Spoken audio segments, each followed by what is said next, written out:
Salut tout le monde, c'est Lena HBK et on se retrouve aujourd'hui dans un nouveau Parlons de Catch dans lequel je vais vous raconter l'histoire de Jeff Hardy. C'est parti. Jeff Hardy, de son nom complet Jeffrey Nero Hardy, est né le 31 août 1977 à Cameron, en Caroline du Nord. Lui et son grand frère Matt sont des fans de catch quand ils étaient ados, donc en 1992, ils décident de créer leur propre fédération, la Trampoline Wrestling Federation, dans laquelle ils s'amusent à faire du catch comme ils regardent à la télé avec leurs amis. Mais en 1997, ils créent la fédération Omega qui était beaucoup plus sérieuse que la TWF et qui fermera l'année suivante quand les Hardy ont signé à la WWE. Mais avant cette signature officielle, Jeff avait déjà catché à la WWE. Son premier match s'est déroulé le 23 mai 1994 face à Razor Ramon et ce jour-là, il a menti sur son âge en disant qu'il avait 18 ans alors qu'il en avait que 16, ce qui est interdit normalement. Il continue à être jobber à l'occasion jusqu'en avril 1998 où lui et son frère sont signés à la WWE sous le nom des Hardy Boys. Donc ils sont surtout connus pour leur acrobatie dans les ladder matchs et les TLC matchs face à Edge et Christian et les Dudley Boys. Et un moment mémorable s'est déroulé à WrestleMania 2000 quand Jeff a porté une Swanton Bomb sur Bubba Ray Dudley du haut d'une échelle de près de 10 mètres de haut, c'était juste énorme. Avec Matt, il a gagné 6 titres par équipe, donc de la WWE et 2 titres on va dire après la brand extension, mais on va en parler après, donc c'était 6 titres de la WWE par équipe, un titre de SmackDown et un titre de Raw, mais on va en parler après. Donc maintenant on va se concentrer surtout sur la carrière de Jeff en solo, donc je vais plus trop parler des Hardy Boys. Donc en 2001, il est pushé donc en solo et il gagne le titre intercontinental puis le titre hardcore.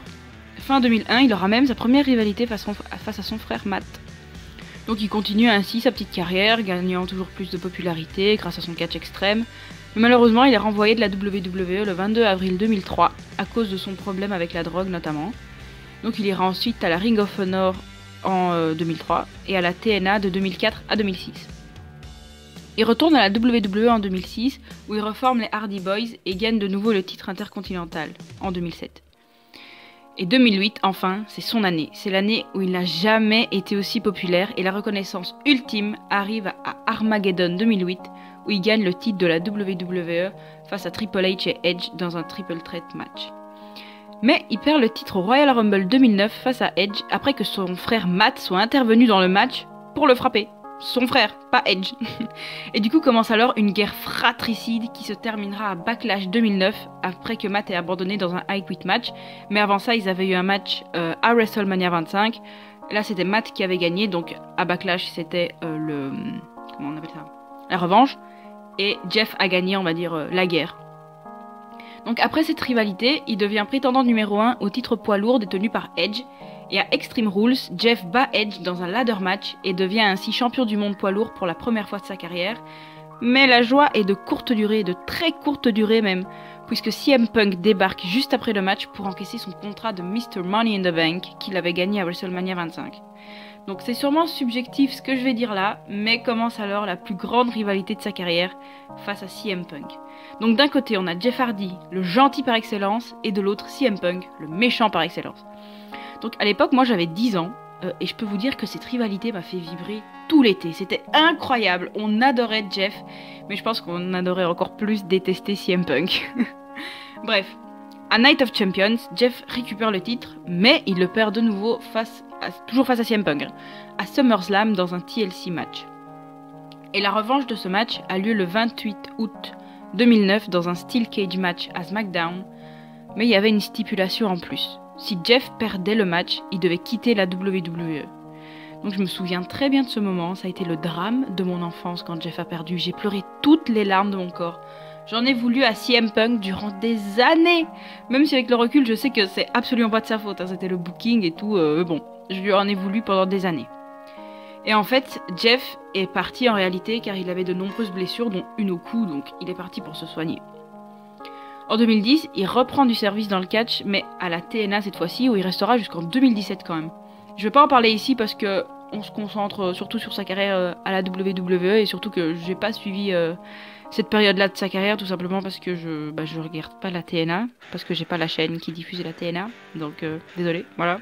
Mais en gros, il était tout aussi populaire à la TNA qu'à la WWE, et a gagné le titre poids lourd plein de fois là-bas et tout, donc vraiment, c'était une superstar à la TNA, tout comme à la WWE.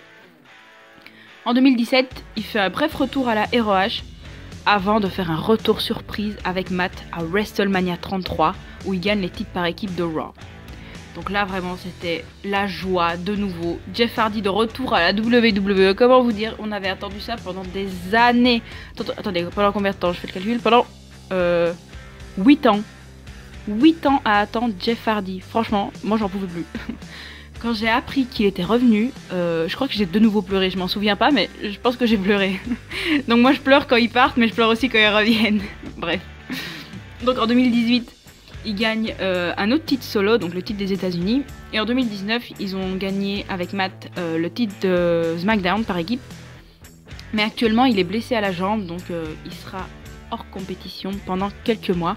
J'espère que quand il va revenir, ils vont lui donner une chance au titre mondial. Peut-être le titre de la WWE ou le titre universel, je sais pas. Mais en tout cas, j'ai envie de voir Jeff Hardy champion du monde avant la fin de sa carrière, parce que bon, faut pas se mentir, il commence aussi à se faire vieux, il a catché pendant de nombreuses années, sa carrière est derrière lui, c'est clair, mais voilà, j'ai envie qu'il soit de nouveau champion avant la fin de sa carrière. Donc voilà, c'était un gros résumé de la carrière de Jeff Hardy, mais à part le catch, il a d'autres passions, notamment le motocross, la peinture et la musique. D'ailleurs, il a son propre groupe, formé en 2003, Peroxygen. Ça s'écrit pas Peroxygen, je vais vous mettre le logo dans le montage, mais ça se prononce Peroxygène, je suis presque sûre. Et d'ailleurs, les musiques de Jeff Hardy à la TNA, ces musiques d'entrée, c'est les chansons de son groupe. Et si vous avez jamais écouté, je vous mets le lien en description d'une de ces chansons qui s'appelle Obsolete. J'adore, c'est vraiment génial. Allez écouter ça. Donc voilà, merci d'avoir regardé cette vidéo. Je vous invite à mettre un pouce bleu si vous l'avez aimé et à vous abonner si c'est pas encore fait, ça me ferait plaisir. À la prochaine pour une nouvelle vidéo. Salut, salut!